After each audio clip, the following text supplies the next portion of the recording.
Builders Against Destroyers.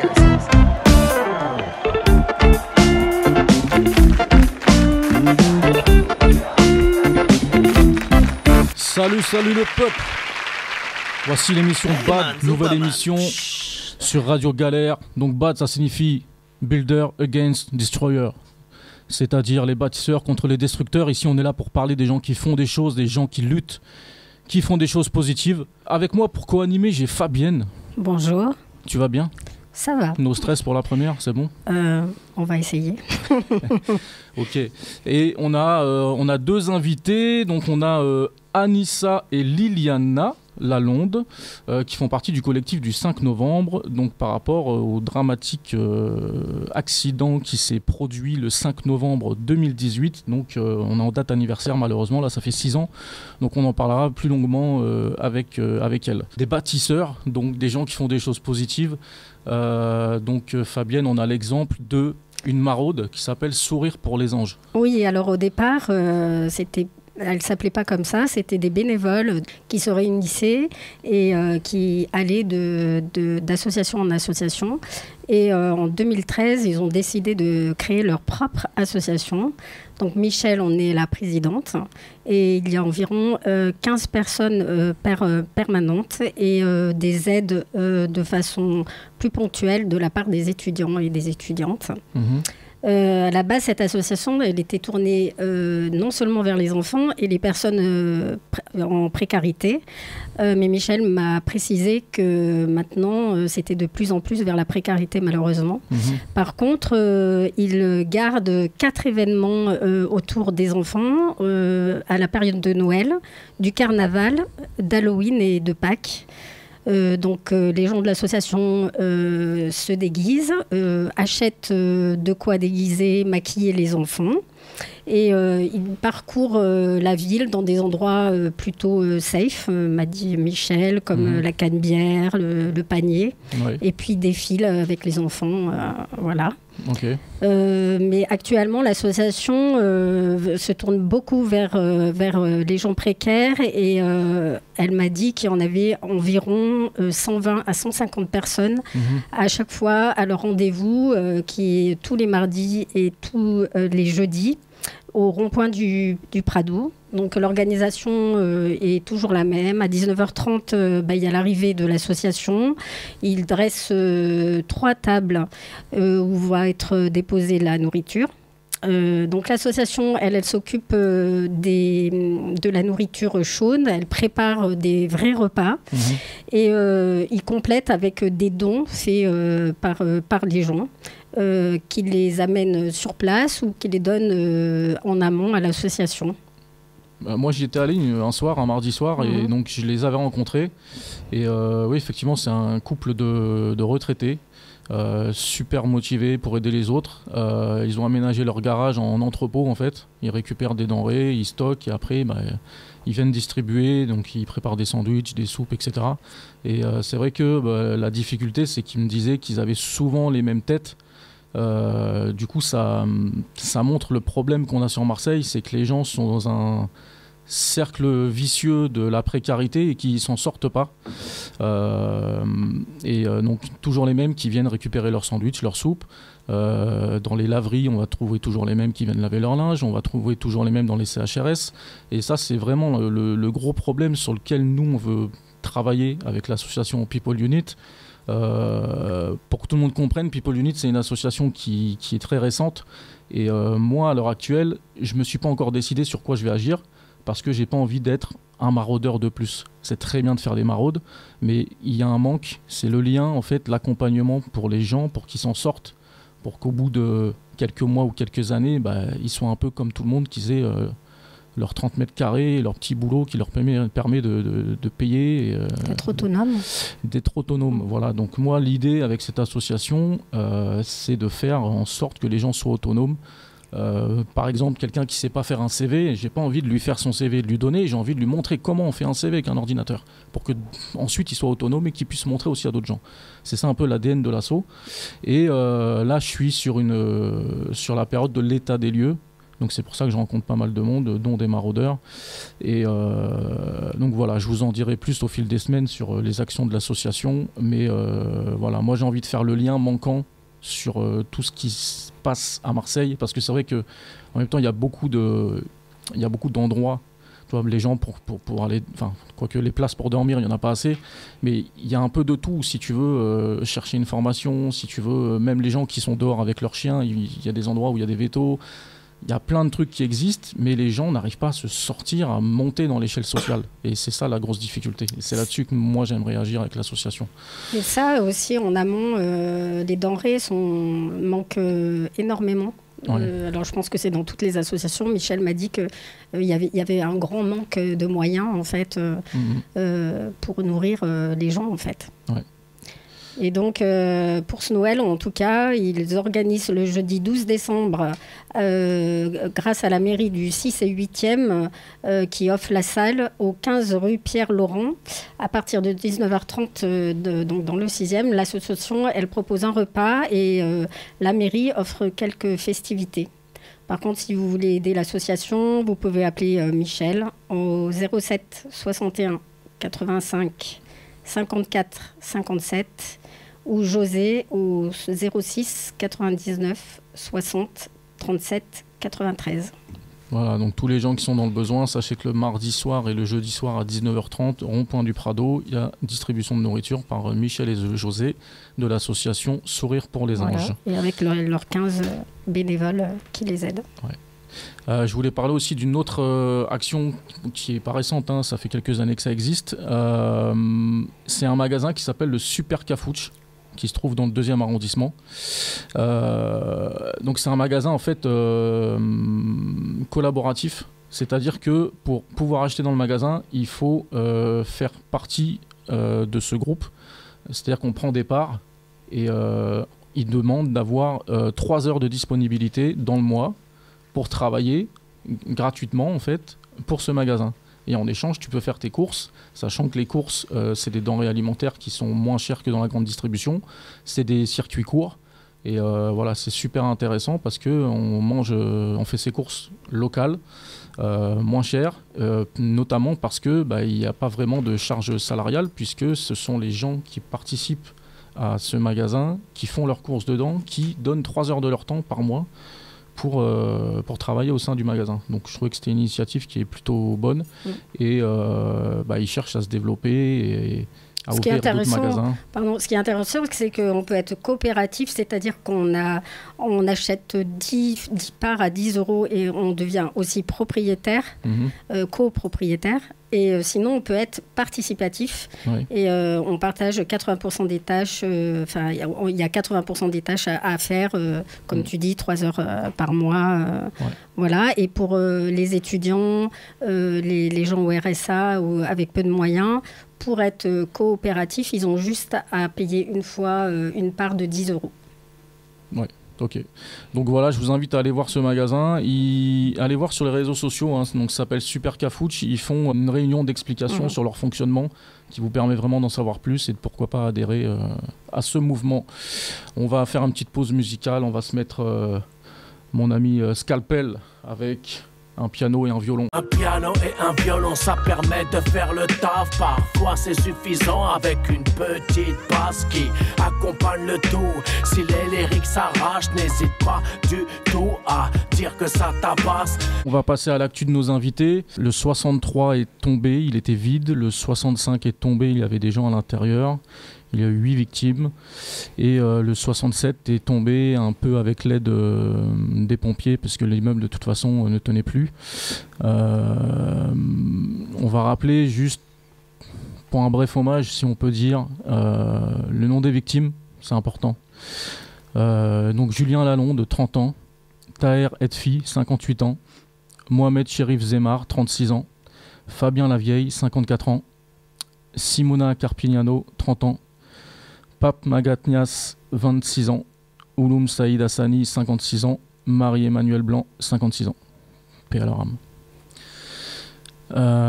Voilà, donc nous avons donc nos 2 invités qui vont nous parler parce que ça fait 6 ans, il y a un procès qui s'ouvre dans 2 jours. Donc vous êtes au cœur du sujet. Fabienne, une première question. Oui, où ont été relogés les 4500 Marseillais qui ont dû quitter les immeubles les plus dangereux et de la métropole à l'heure actuelle, et à l'époque et à l'heure actuelle en fait? Alors effectivement, il y a eu plus de 4500 délogés parce qu'aujourd'hui, en 2024, on arrive à plus de 8000 personnes délogées, comptabilisées. Parce qu'il faut savoir que lors des évacuations, il n'y a pas forcément, on ne comptabilise pas tout le monde, mais simplement ceux qui sont pris en charge par la ville. Donc il y a des personnes qui ont peur lors de l'évacuation et qui préfèrent se reloger par leurs propres moyens, chez des amis ou de la famille, effectivement. Et où sont passées ces personnes? C'est la grosse difficulté qu'on demande aux institutions, c'est-à-dire de nous communiquer les chiffres, notamment de manière anonyme, mais simplement pour savoir si on n'essaye pas tout simplement de vider le centre-ville de ses habitants jusqu'à aujourd'hui. Et quand on regarde, quand on s'interroge sur les chiffres, il y a une personne qui s'appelle Elisabeth Doré qui a fait un rapport chiffré et qui a constaté que plus d'un tiers des personnes évacuées du centre-ville sont relogées essentiellement sur les quartiers nord, donc 3e, 13e, 14e, 15e arrondissement. Donc c'est questionnant sur politiquement les objectifs de la ville en fait. Après les effondrements. Effectivement, on s'interroge quand on voit ces chiffres-là sur la réelle volonté politique, et étant donné qu'il devait y avoir beaucoup de travaux, notamment dans le centre-ville, pour remettre en état des immeubles. Et on voit encore à l'heure actuelle des immeubles avec des étais, des immeubles en arrêté de péril, toujours depuis des X années, des évacuations qui continuent et des personnes qui ne sont pas forcément prises en charge comme il le faudrait par la ville de Marseille. Et ces personnes-là, vous savez ce qu'elles deviennent, celles qui ne sont pas du tout prises en charge? Alors on a quelques échos, notamment quand on intervient sur l'évacuation d'un bâtiment, quand on réussit quand des personnes arrivent à connaître notre existence, parce qu'il faut savoir que c'est quelque chose qui se passe très vite. On peut mettre un arrêté de péril sur votre immeuble. À partir de ce moment-là, vous avez la visite de la ville et des pompiers et de la police, et vous avez 20 minutes pour évacuer votre bâtiment. Donc autant dire qu'on n'a pas le temps de faire des recherches de quelle association peut s'occuper, quel droit j'ai en tant que délogé. C'est quand même une situation assez particulière d'évacuation. Donc en fait, excuse-moi, ils ont dormi pendant 30 ans, mais quand il faut partir, tu as 20 minutes, quoi. Exactement, c'est tout à fait ça. C'est horrible. On voit d'ailleurs même à l'heure actuelle, parce qu'ils ont essayé d'anticiper, on va dire, en mettant des mises en sécurité urgentes et imminentes, qui sont à peu près la même chose, mais sans évacuation. De là, ils donnent jusqu'à 10 mois aux propriétaires pour faire des travaux, notamment de mise en sécurité. Et généralement, les travaux ne sont pas faits dans cette partie-là. Et les personnes ont toujours 20 minutes au bout de 10 mois pour évacuer. Et c'est très, très problématique. Ah, ok. Je voulais revenir juste sur comment ça s'est passé juste après le drame. Moi, j'ai lu des choses que le communiqué de la mairie le jour même, c'était à cause de la pluie, l'effondrement, alors qu'ils avaient des arrêtés comme quoi c'était insalubre et que ça risquait de s'effondrer. Donc la première communication de la mairie de Marseille, c'était les fortes pluies. Voilà. Donc voilà. Ouais, le lendemain, c'était le 6 novembre. Ouais. La mairie du 6e et du 8e arrondissement ont rien de mieux à faire que d'organiser une dégustation de chocolat. Il y a quand même un gros décalage entre le drame qui vient de se dérouler et la recherche des victimes et ce qui se passe pendant la dégustation. Ils auraient pu annuler, sachant qu'on cherchait des victimes dans les décombres. Et on a aussi, donc 3 jours après, le 8 novembre, donc il y a des manifestants qui se réunissent devant la mairie de Marseille, vous en faisiez peut-être partie, et Jean-Claude Gaudin a été questionné sur le fait qu'ils ont mis 15 millions d'euros par an pour améliorer le logement, ce qui est peu, 15 millions par an, alors qu'ils avaient mis 56 millions dans la belle patinoire qui est sortie de terre en 2009. Et à ça, il a répondu « Je ne regrette rien ». Voilà. Vous, côté famille de victimes, Évidemment, je ne vous demande pas le détail évidemment du deuil, hein, mais les premiers jours, quelles informations vous avez eues Mais écoutez, quand j'ai appris ce qui venait d'arriver, j'étais déjà au point de rentrer au Pérou, puisque j'avais ramené ma mère. Et mon époux, il venait de rentrer au Pérou. Et quand ma fille a reçu un coup de fil des amis de mon fils, ils m'ont informé qu'il fallait qu'on reparte rapidement sur Marseille. On est arrivé à minuit. Il est certain qu'il y avait une cellule des crises. On a été accueillis par eux. Il y avait la police. Donc, il y avait une réponse à ce qui venait d'arriver. Mais très vite, on a compris le lendemain que la mairie nous avait d'une certaine façon abandonnés. J'avais entendu effectivement que dans un premier temps, ils croyaient qu'il n'y avait personne. Et il croyait effectivement, j'ai entendu toutes sortes de choses comme que c'était la pluie, etc. Mais moi-même, j'étais venue quelques jours auparavant et j'avais vu l'immeuble, j'étais rentrée, j'ai dormi dedans avec mon fils et j'ai vu l'état déjà, au moment de rentrer dans l'immeuble, j'ai vu qu'il y avait un été, le mur était bombé, c'était obscur, noir, et puis à l'intérieur, l'appartement, il était tout blanc, c'est sûr, ils avaient fait la peinture, mais la fenêtre était cassée, le radiateur pendait, les prises électriques étincelaient. Donc j'ai dit à mon fils, moi j'ai peur ici. Il n'y a pas un tremblement de terre en France. Heureusement, il n'y a pas de tremblement de terre comme au Pérou, parce qu'un qui arrive ici, l'immeuble tombe. Mais votre fils n'avait jamais entendu des bruits ou des choses un peu inquiétantes? Non, écoutez, il travaillait pour l'hôtel, l'appart-hôtel Adagio, et donc il avait des différentes horaires. Et donc, je ne sais pas, il ne m'avait jamais dit, d'ailleurs, c'est ce que je ne me fatiguais jamais de dire, c'est qu'il a fait confiance, mon fils. Parce que le jour que je suis arrivée, il m'a raconté qu'on les avait évacués par les fenêtres, parce que les marches, l'escalier, leur semblaient dangereux. Les pompiers avaient dit qu'il fallait absolument évacuer, puisque l'édifice semblait dangereux. Et donc, il y a eu le passage d'un expert, qui est apparemment resté très peu de temps, et lui, il les a fait rentrer à nouveau. Et mon fils me dit, maman, t'inquiète pas. Je dis, mais là, c'est quand même dangereux. Il me dit, non, ne t'inquiète pas. Ils ont fait le nécessaire. Ils ont dit qu'il y aurait quelques petits travaux à faire la semaine prochaine, mais qu'on ne risque rien.